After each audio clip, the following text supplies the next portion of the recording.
11h30 sur la plaine de Plainpalais, le ballet des livreurs de nourriture commence.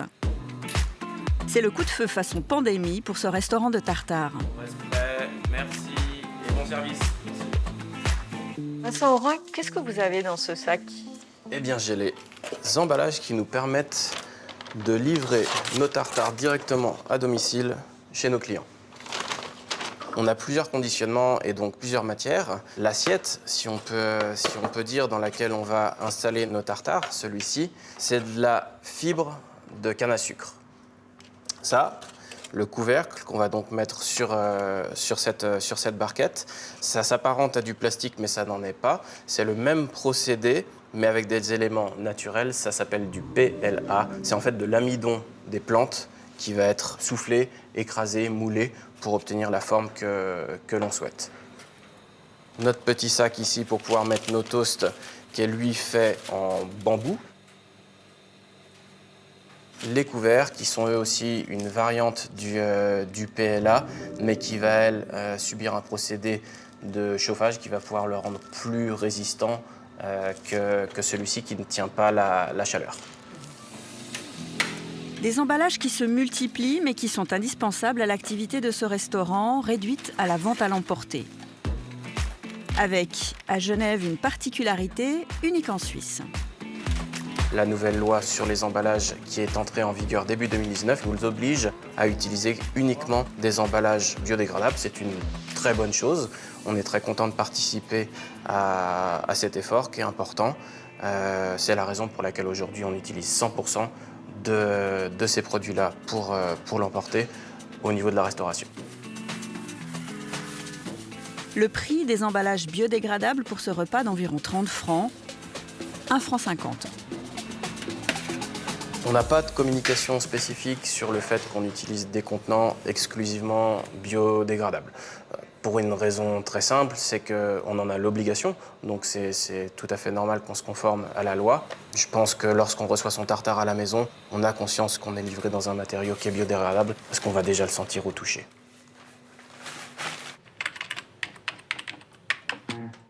Le secteur est en plein boom. Les emballages de nourriture présentés comme éco-responsables, biodégradables et compostables se multiplient. C'est tendance. Poids lourd du secteur de l'emballage alimentaire, la société Packovis fournit de nombreux commerces suisses. Avec sa gamme Naturesse, elle propose un large choix de produits composés de carton, de bioplastique à base d'amidon de maïs ou de fibres de canne à sucre. Rien que du verre, la nature à tous les étages. Nous proposons les produits Naturesse depuis maintenant 20 ans et pouvons dire que la moitié, même plus de 50% de nos clients, achètent des emballages de cette ligne Naturesse. En général, les produits Naturesse sont plus chers que les produits conventionnels. Mais si on voulait les comparer, par exemple ce produit, c'est un couvercle transparent qui convient à un bol à salade. Je peux l'avoir en PLA, ce qui sera environ 30% plus cher que le même produit fabriqué en PET. Ces produits innovants intègrent le plus souvent du bioplastique, fabriqué à partir de ressources naturelles renouvelables. Explication. Les bioplastiques peuvent être fabriqués à partir de à peu près n'importe quoi. Donc non, c'est vraiment ça la réponse. Donc on peut les fabriquer à partir de lipides, donc les graisses, à partir des sucres, comme canne à sucre notamment, et à partir de protéines. Donc n'importe quelle potentiellement ressource naturelle peut servir pour production de bioplastique. À Fribourg, le Plastic Innovation Competence Center fait le lien entre la recherche universitaire et les applications industrielles de bioplastique, en particulier quand ils sont destinés aux emballages alimentaires. Je peux vous donner les exemples de qu'est-ce que nous, on a investigué ou qu'est-ce qu'on a l'intention d'investiguer. On travaille avec des sociétés qui ont développé des plastiques à partir des algues. Vous connaissez très bien ces plastiques solubles pour lave-vaisselle. Vous savez, là où vous mettez avec l'emballage et puis il se dissout très rapidement dans l'eau. Nous avons un projet sur le plume de poulet parce que la plume de poulet, c'est un déchet qui est présent en très grande quantité, qui est aujourd'hui pas valorisé.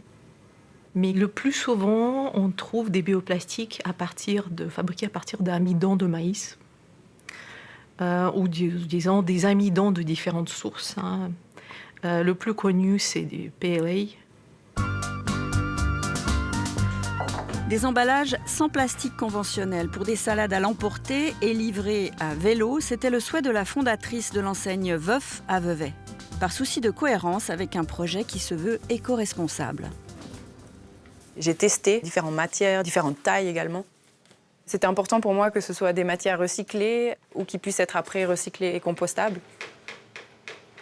C'était important qu'on puisse voir à l'intérieur et pour des aspects logistiques et de préparation et aussi après de reconnaissance entre les salades. Vous avez vu, je joue aussi beaucoup sur le visuel. Ça donne un peu plus envie quand on voit à l'intérieur. Finalement, Célia opte pour un bol en carton rendu étanche grâce à un film de bioplastique, mais recouvert d'un couvercle en PET transparent. Je suis partie sur ce qui était un bon compromis. Au début, j'avais du PLA, mais c'était pas très stable. Donc j'avais souvent, lors du transport, des salades qui s'ouvraient. C'est pour ça que je suis passée sur du PET qui est plus résistant. Et dans ma démarche principale, j'ai aussi réfléchi au fait que beaucoup des clients que je livrais, des clients d'entreprise, ils ont souvent des récoltes de PET dans leur bureau. Et c'était important pour moi que, au maximum, ils puissent recycler ça après consommation. Recycler en couvercle en PET avec les bouteilles en PET, rien de plus logique. Mais non, Célia a appris depuis que c'est un piège. La filière de recyclage du PET en Suisse n'accepte en effet que les bouteilles à boissons. Les autres contenants en PET doivent passer à la poubelle. Délicieusement absurde. Là, maintenant, un de mes projets pour cette année, c'est vraiment de retourner vers des options aussi réutilisables et de pouvoir le proposer à ma clientèle parce que je pense qu'ils sont de plus en plus sensibles. Une sensibilité que l'enseigne Tekoé encourage également en offrant un rabais de 10% aux clients qui apportent leur propre tasse lors de l'achat d'un thé. Mais malgré cette réduction, l'adhésion des clients reste encore timide. Aujourd'hui, on a environ 15 à 20% de nos clients qui viennent avec leur mug. Je vais prendre un Tikwaning. Sur un an, c'est environ 30 000 gobelets qu'on économise. Donc on vise en tout cas en 2021 à doubler ce chiffre. Et on a de plus en plus de nos clients fidèles qui suivent cette tendance. Et pour les autres, un gobelet jetable aussi vertueux que possible. Jusqu'à présent, on utilisait un gobelet en carton. Et puis on va passer au mois de juin à un gobelet en bagasse, donc c'est issu de la canne à sucre, matériau végétal, et qui a l'avantage d'être recyclable et compostable. Et c'est communiqué, donc sur le gobelet, on a le petit logo OK Compost. C'est légèrement plus cher, mais on est prêt à faire cet effort-là pour l'impact divisé par 2 en termes de bilan CO2.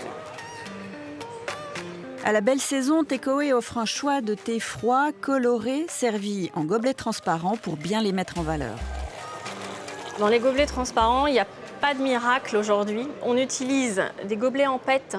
Et puis, on a récemment fait un test sur des gobelets en PLA, qui est biodégradable. Mais les clients se posent souvent la question de où les mettre. Le marché des bioplastiques foisonne de matières éco-responsables, de labels, de logos, de mentions green ou éco. Mais difficile de savoir de quels matériaux ils sont réellement composés. Nous avons donc fait tester nos emballages dans ce laboratoire de l'Université de Genève. Pour analyser ces matériaux, on utilise une technique qui s'appelle la spectrophotométrie infrarouge. On bombarde le matériau avec un rayonnement infrarouge et on va regarder comment le matériau absorbe ce rayonnement infrarouge. Donc à partir de là, vous allez pouvoir tracer un spectre et ce spectre sera la signature chimique de votre matériau. Une fois qu'on a le spectre, on va le comparer avec une bibliothèque de spectres et puis pouvoir déterminer si on a affaire à du polyéthylène, du polypropylène ou de l'acide polylactique. On a trouvé 2 choses intéressantes. C'est que bien souvent, ces emballages sont constitués de mélanges de bioplastique ou de bioplastique et de polymères synthétiques. Donc on a rarement affaire à des bioplastiques purs. Et le deuxième point intéressant, c'est que sur certains emballages, on s'est aperçu que les fabricants ils déposaient un film en polymère synthétique, donc constitué à base de polyéthylène. Et ce qui peut poser des problèmes en termes de biodégradabilité. Donc votre bioplastique, lui, va se dégrader, mais votre film de polymère en polyéthylène, lui, ne se dégradera pas une fois dans l'environnement.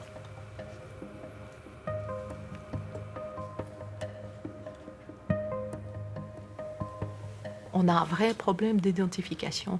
Et les emballages sont de plus en plus complexes, donc on a de plus en plus de matières. En plus des matières conventionnelles, maintenant on a toutes ces matières biosourcées, biodégradables, compostables.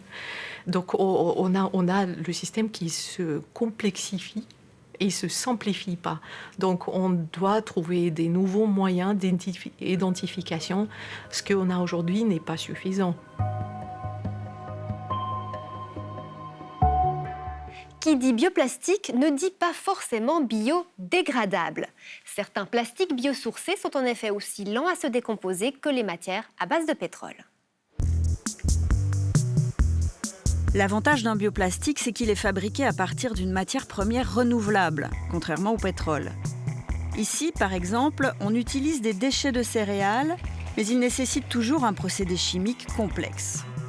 Mais attention, bioplastique n'est pas synonyme de plastique biodégradable. S'il est constitué de chaînes de polymères très solides, les micro-organismes ne parviendront pas à l'attaquer ni à le transformer. Avec le temps, il se fragmentera en éléments de plus en plus petits qui subsisteront dans la nature. On dit qu'il n'est pas biodégradable. Un plastique biodégradable sera constitué de chaînes de polymères moins solides que les micro-organismes pourront attaquer, couper et retransformer en leur ingrédient de base, de l'eau et du carbone. Dans un compost industriel, ce plastique biodégradable sera digéré par la biomasse. Cette biodégradabilité, elle doit répondre à un certain nombre de critères. Et ces critères sont fixés par des normes. Vous avez la norme EN 13432 qui définit des conditions de dégradabilité en compost industriel. Pour bénéficier de la norme EN 13432, un objet doit se dégrader en moins de 6 mois et à 90% en éléments mesurant moins de 2 mm. Par ailleurs, le matériau ne doit pas contenir de contaminants, par exemple des métaux lourds, et il ne doit pas affecter la qualité du compost. La multiplication de ces emballages en bioplastique s'inscrit bien sûr dans une démarche écologique. Une démarche pas toujours cohérente, le tri et le recyclage de ces matières sont quasiment impossibles. Démonstration. Nous demandons à 2 étudiants de trier nos emballages de nourriture à l'emporter. Leur mission, déterminer dans quelle poubelle il faudra les éliminer. Ils ont le choix entre les déchets organiques, le PET, le carton et les incinérables. Pas facile, mais ils s'appliquent. Tous les couvercles, je pense que s'il y a PET, on met au PET. T'en penses quoi, ça? On dirait du plastique. Ouais. Mais c'est écrit biodégradable. C'est écrit biodégradable dedans.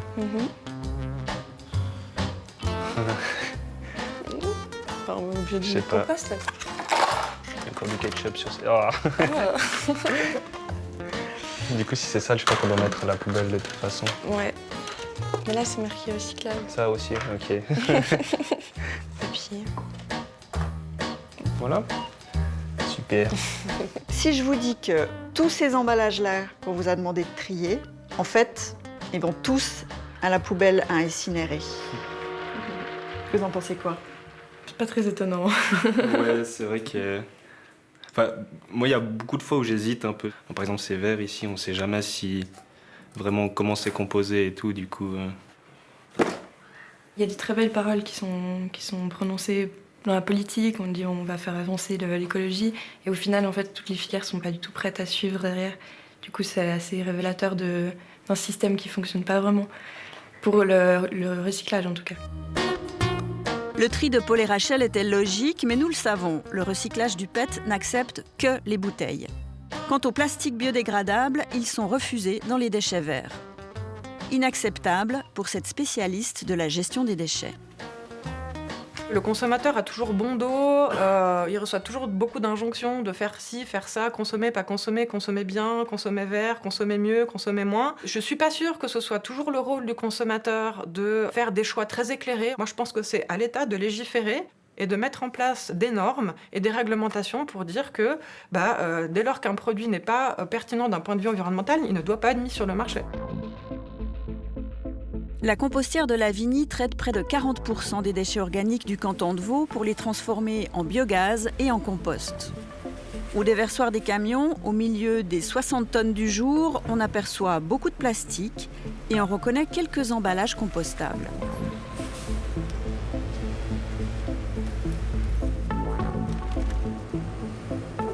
Si vous voulez, ici on les accepte parce que ça provient d'industries ou de collectivités fermés, tels des bureaux par exemple, ou une institution, qui nous ont consultés pour savoir s'ils pouvaient faire cette démarche. Ils ont fait un choix de vaisselle qui était totalement agréé, compostable, donc avec une société qui leur fournit les certifications. Et donc là, on a pleinement confiance de les recevoir avec les arrivages. Ce qu'on n'arrive pas à faire, bien évidemment, avec les citoyens qui peuvent être perdus sur toutes les informations. Vous voyez, cette barquette, par exemple, comme elle est vendue à des professionnels, il n'y a pas d'information dessus. Et vous ne savez pas si elle est compostable. Rien ne ressemble autant à un plastique conventionnel qu'un bioplastique compostable. Et comme l'ennemi public numéro 1 des compostières, c'est le plastique, on les interdit tous, c'est plus simple. À Lavigny, pour éliminer les plastiques, on intervient une première fois avant l'installation de méthanisation, mais sans parvenir à tout enlever. On va après broyer tous ces éléments-là, on va faire passer tout le processus de compostage et méthanisation. Et seulement à la fin, quand la matière est bien sèche, avec des appareils assez coûteux mais très performants, on va pouvoir sortir les particules plastiques grossières qui sont visibles par le tri optique. À la fin du processus, le compost mûr est tamisé et un dernier criblage en retient les plus gros morceaux.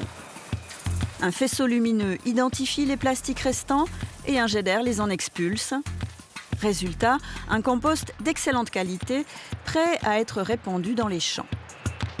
On est probablement en Europe une des toutes premières à avoir cette installation. C'est des questions de dimension, masse critique, de volume à traiter pour pouvoir assurer le financement de ces installations qui coûtent cher à l'investissement et à l'exploitation. Dans cet autre projet, soutenu par l'Office fédéral de l'environnement, le tri est fait au moment de la collecte des déchets. Ce prototype de camion unique au monde est muni de caméras qui analysent en continu son chargement. Les données sont traitées à distance et le serveur identifie les containers problématiques de la tournée. Aïe, il y a de nouveau des sacs plastiques là-dedans. Incroyable. En cas de récidive, les containers fautifs ne seront plus vidés jusqu'à ce que leur propriétaire régularise la situation auprès de la voirie. Et si on aidait plutôt le consommateur à s'orienter dans la jungle des plastiques ? Une thématique posée depuis longtemps sur la table ronde qui réunit les importateurs d'emballage et les acteurs du compostage. On a aujourd'hui défini un marquage qui est sur un produit compostable qui est le sac, avec les fameux croisillons, le nid d'abeille qui indique clairement qu'un sac est compostable. On a régulièrement la discussion sur une demande à formuler qui serait un marquage négatif en fait, c'est d'imprimer clairement tous les packagings qui ne sont pas compostables pour que les consommateurs aussi se rendent compte des tonnes et des tonnes de produits qui vont finir à l'incinération forcément. Il faut trouver un marquage qui fonctionne. Mais j'ai bon espoir que si le consensus se forme autour de ça, on pourrait y arriver. Nous serions vraiment intéressés par une communication et une différenciation très précise et compréhensible. Absolument. Mais cela n'aurait pas de sens si nous, Paccovis, décidions d'un marquage et que les autres fassent différemment. Ça n'aurait aucun sens. Nous essayons de trouver une solution depuis 20 ans, qui serait acceptée par tout le monde. Mais ça ne marche pas. Résumons. En Suisse, on vend de plus en plus d'emballages compostables sans leur offrir une fin de vie en compostière. On se satisfait de les incinérer. C'est absurde et c'est coûteux. La problématique en fin de vie, c'est qu'aujourd'hui, l'incinération d'une tonne de déchets en Suisse va coûter autour des 300 francs suisses. Le compostage ou la méthanisation de la même tonne de déchets, si elle est biodégradable, autour des 100, 120 francs suisses. Donc vous avez aussi pour le consommateur, ou le contribuable en l'occurrence, un intérêt à terme de pouvoir valoriser un maximum de matières compostables dans la filière adaptée en fait. Bonsoir Antonio Gers. Bonsoir. Merci d'avoir accepté notre invitation. Vous êtes conseiller d'État à Genève, responsable du développement du territoire, du territoire dont dépend le tri et la gestion des déchets, membre aussi du Parti écologiste. Alors, on vient de le voir, hein, les emballages en bioplastique se multiplient, mais ils finissent presque tous à la poubelle. Franchement, est-ce que ce n'est pas absurde ? Quelque part, oui, et votre sujet met le doigt finalement sur le fait que quand on produit un déchet, même si c'est ici un déchet vert, pour autant que le bioplastique soit compostable, pas tous les bioplastiques le sont, eh bien, il faut prévoir la filière de recyclage. Et à la maison, on peut avoir le compost, mais quand on prend, comme ça, on mange dans la rue, eh bien, il n'y a pas de sac à compost dans les rues des villes. Et donc, en l'occurrence, on peut soulever effectivement la question de savoir est-ce que c'est pertinent de mettre du bioplastique et d'investir là-dedans si, à la fin, tout ça finit dans la poubelle noire usuelle et est incinéré. Alors, le cas de Genève est intéressant parce que la ville fait des efforts pour inciter à l'usage, finalement, du bioplastique. Il y en a partout. Et puis, à la fin, derrière, rien. Pas de possibilité de tri, pas de filière de récupération de ces bioplastiques. Ça, c'est chez vous. Pourquoi est-ce qu'il n'y a pas de mesures qui existent actuellement ? Le problème, effectivement, mais ces questions-là appartiennent aux communes genevoises, c'est que dans le take-away, quand on mange, à nouveau, sauf d'être à la maison ou même dans les entreprises, c'est rare qu'il y ait finalement un espace où on peut jeter le compost. Et donc, du coup, ça n'arrive pas dans les centres de tri.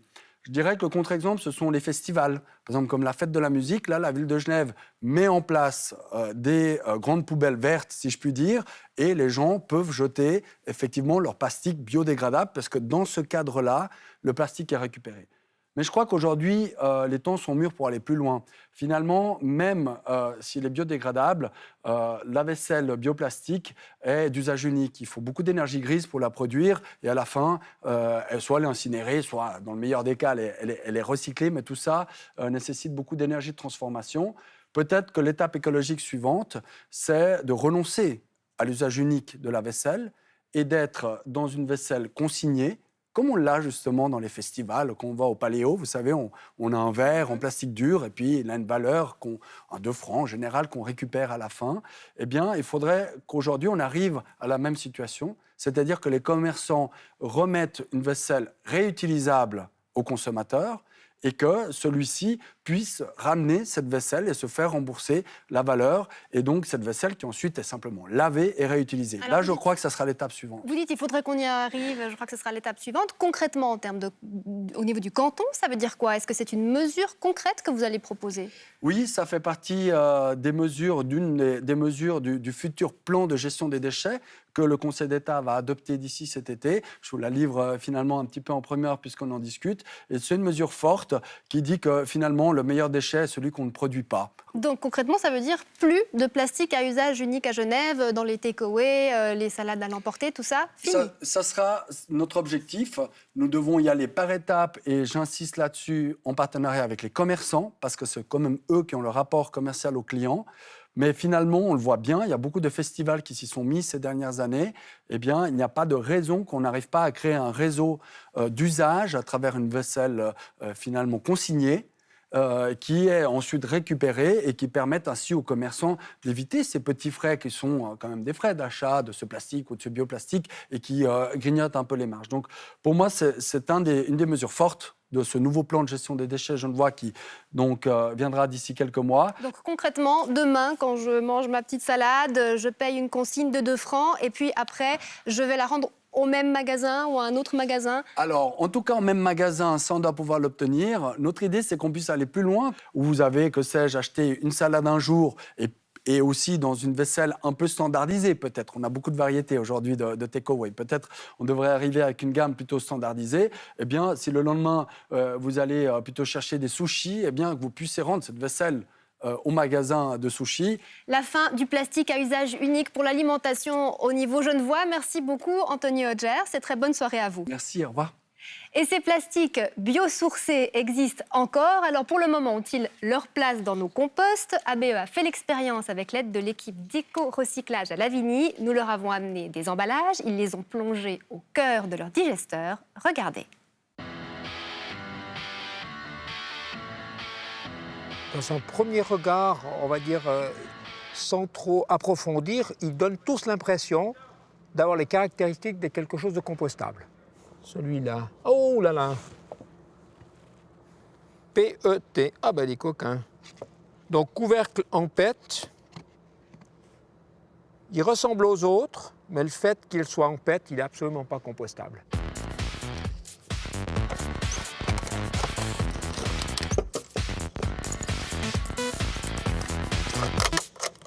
Là, on a une situation assez représentative de ce qui se passerait dans la première opération, qui est le broyage de la matière quand elle rentre sur le site. On va les mettre dans ces sachets qui sont non compostables, synthétiques.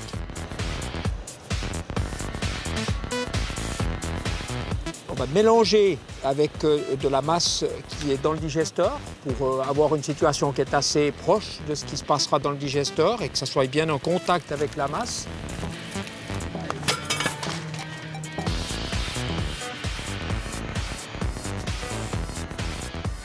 On va les descendre dans des tubes qui sont prévus pour aller faire des tests, des mesures. On va les descendre dans la profondeur à peu près au corps de la masse du digesteur.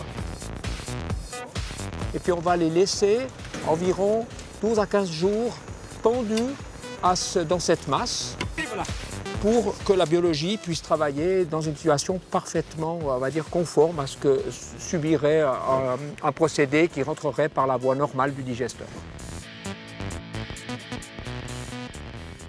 C'était il y a 1 mois et demi. Alors que reste-t-il de ce bioplastique aujourd'hui? Nous sommes retournés sur place pour examiner le contenu de ces petits sachets. Bonjour. Bonjour. Ça va? Oui, très bien, bonjour. Merci de nous accueillir. Et qu'est-ce qui s'est passé alors depuis la dernière fois? Alors pendant toute la période où les sachets sont restés dans le digesteur, les bactéries anaérobies ont travaillé pour décomposer la matière. Donc environ une quinzaine de jours. Et puis ensuite on a sorti les sachets.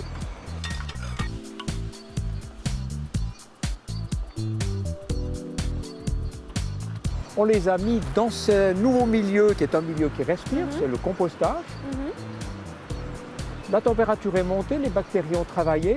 Après 15 jours, on a rebrassé la matière, ressorti les sachets et on les a repositionnés dans le tas qui est ici.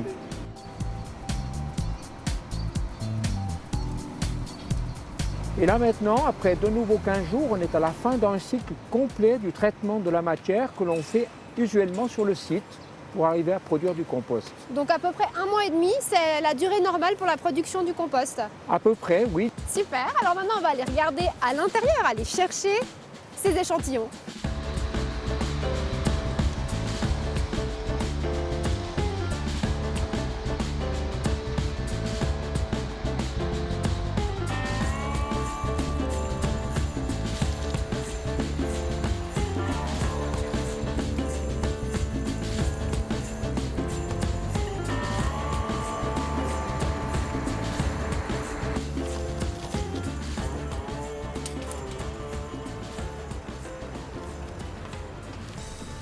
Ah ben déjà, ah oui, il était là. Oui, oui, alors voilà, alors vous pouvez me retenir le sachet. Alors le deuxième, ah il est là. Et vous voyez, c'est bon chaud. On a bien une bonne température. Et voilà le deuxième sachet. Ah ouais.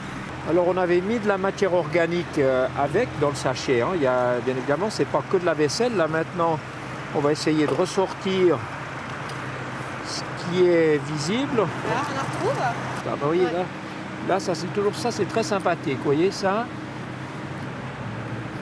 Ah oui, ça c'est un petit autocollant. Oui, ça c'est vraiment les autocollants extra, biodégradables. Alors, c'est collé sur une assiette mais l'autocollant ne l'est pas. Ça, alors avec certitude. 100% biodégradable. Oui, ça c'est une aberration du système. Alors là, on retrouve un peu de carton, mais ça c'est un tout petit peu comme les feuilles qu'on met au fond de son compost particulier. Quand vous les avez serrées les unes contre les autres, elles se décomposent des fois pas tout de suite. D'accord. Ça c'est typiquement une couverture d'assiette, mais c'est pareil, par rapport à ce qu'on a mis à l'intérieur, il y en a très peu. Donc je pense qu'il y a une partie non négligeable qui a été compostée. Mais ça veut dire que donc ça c'est le petit film qui recouvre ces emballages de type cartonné qui est très très très fin et qui met plus de temps à se décomposer. Qui met plus de temps. En tout cas, apparemment ici, c'est ce qu'on pourrait en tout cas constater. Alors qu'est-ce qui reste et qu'est-ce qui a disparu? Toute la vaisselle, les vaisselles assez structurées, fer dur, on ne les voit plus. On ne voit plus les fourchettes, les couteaux qu'on avait mis dedans. Les couvercles PLA. Plus rien. Plus rien. Ouais, composté. Oui, mais ça, je suis surpris, par exemple. Hein. Ah oui, vous êtes composté, surpris. méthanisé, dans ce court laps de temps, je pensais justement le contraire, que c'est ça qu'on aurait retrouvé encore en présence. Donc ça, c'est une bonne surprise. C'est une bonne surprise. Oui, sincèrement, une bonne surprise.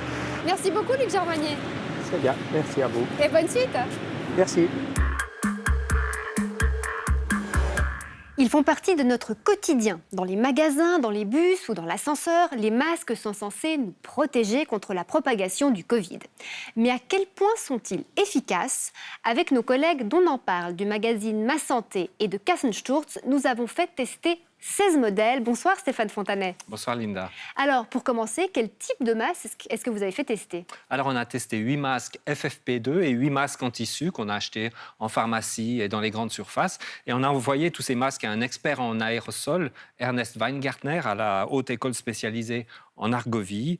Il s'est occupé de faire les tests. 2 objectifs, vérifier la respirabilité de ces masques et leur capacité à filtrer des particules de 1 micromètre pour les masques en tissu et 0,37 micromètres pour les masques FFP2. Ouais, selon les standards en vigueur pour les différents types de masques, alors on commence par les masques en tissu.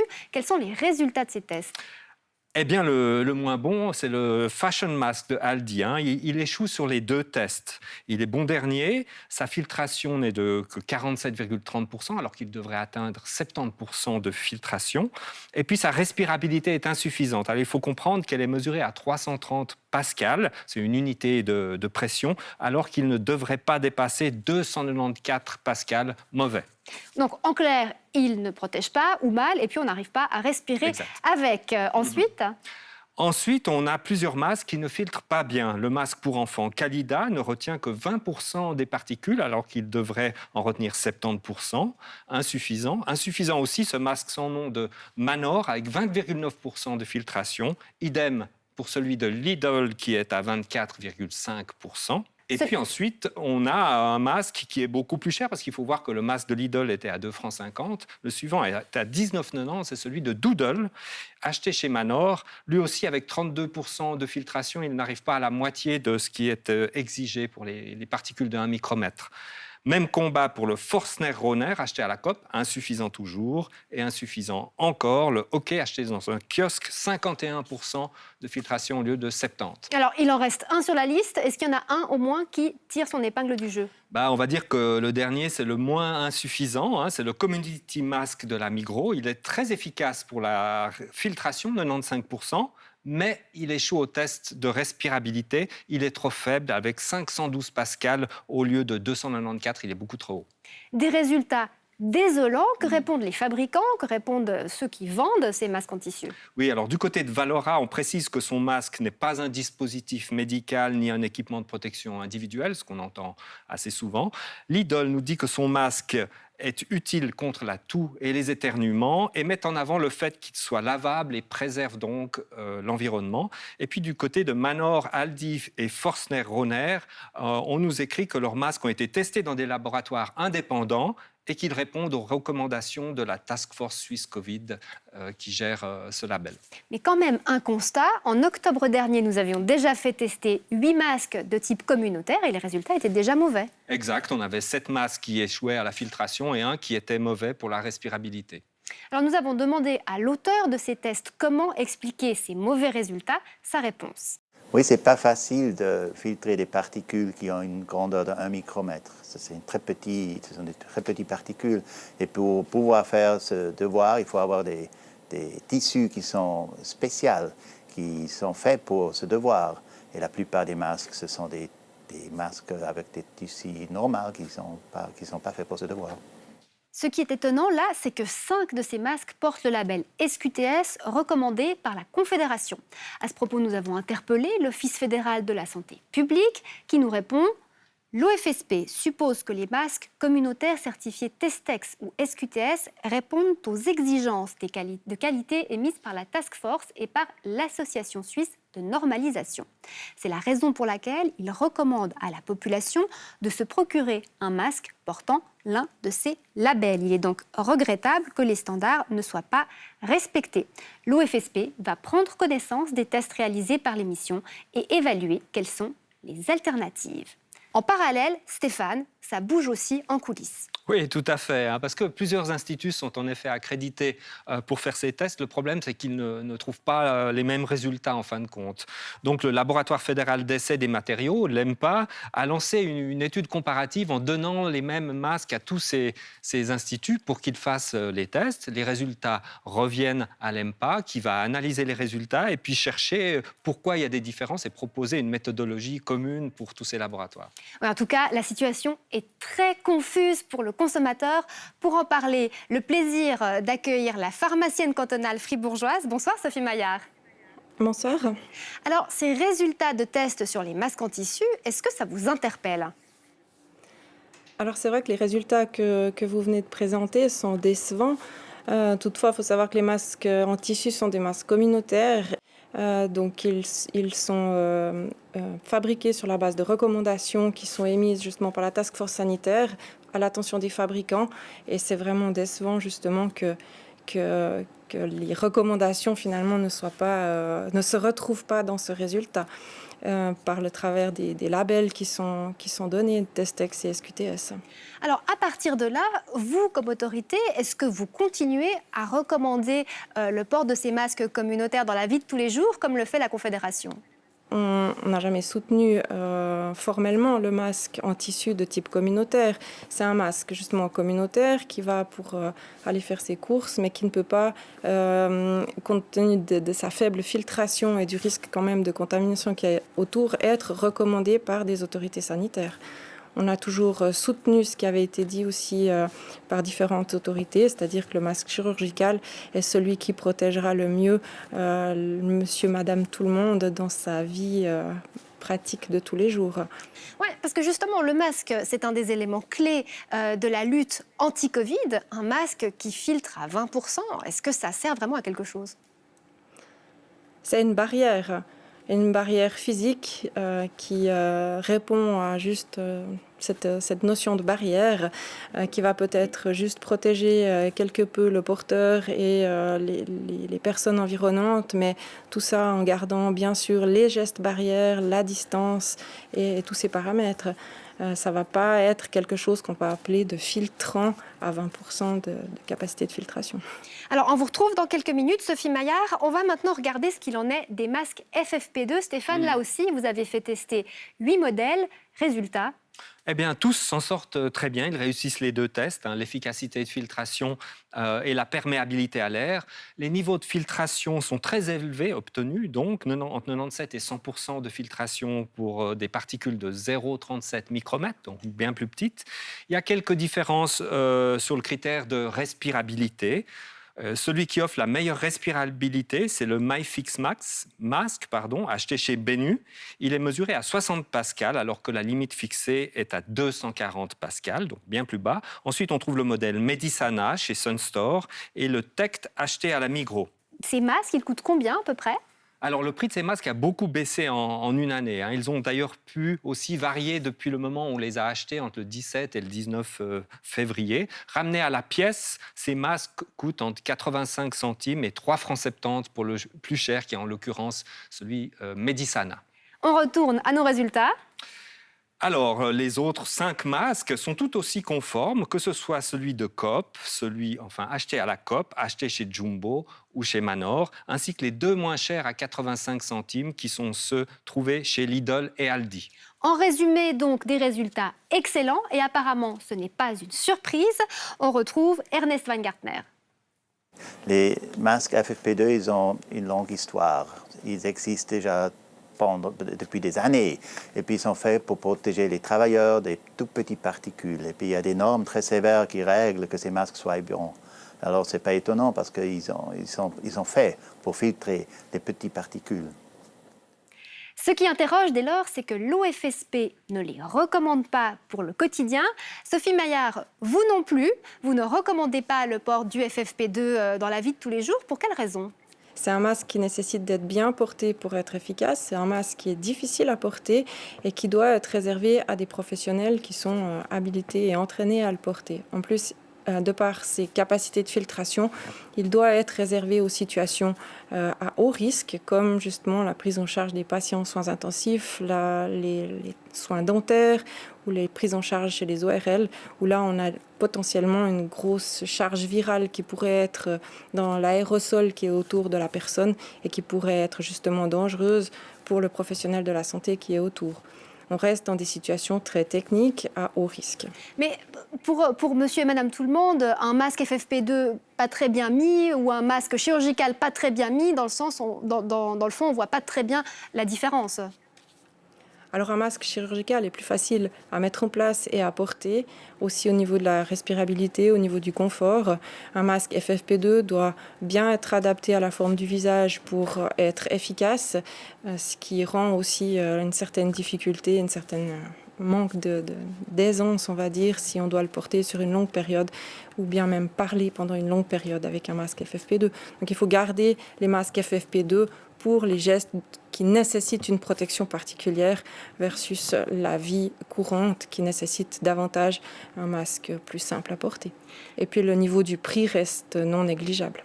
Alors, pas très loin de chez nous, l'Autriche et la Bavière ont rendu obligatoire le port du masque FFP2 dans les transports publics, dans les magasins. Est-ce qu'en Suisse, on est moins prudent ? Je ne pense pas qu'on est moins prudent. Il y a beaucoup d'études qui montrent que dès le moment où tout le monde porte un masque chirurgical qui montre des capacités de filtration et de protection de la personne qui le porte, on a un risque très très très faible de transmission. C'est ce qui fait que le masque chirurgical suffit dans la vie communautaire. Merci beaucoup, Sophie Maillard. Donc, on retiendra que vous maintenez de ne pas recommander le masque FFP2 pour la vie quotidienne. Très belle soirée à vous du côté de Fribourg. Merci beaucoup. Belle soirée à vous. Stéphane, d'un mot encore, quel que soit le masque, évidemment, il y a aussi la manière dont on le porte. Oui, et puis on rappellera que même le meilleur masque mal porté ne sert pas à grand-chose. Par contre, étonnamment, même un mauvais masque sur le visage est utile parce qu'il évite qu'on se mette les doigts dans le visage, dans le nez et dans la bouche. C'est important. Puisque je parle de mains, c'est aussi important de savoir qu'il faut se désinfecter et se laver les mains puisque c'est une source importante de contamination. Merci beaucoup pour vos lumières, Stéphane. Très bonne soirée. Et évidemment, vous retrouverez le détail de ces résultats sur notre site abe.ch et sur notre page Facebook. Voilà, vous êtes informés, à vous de choisir.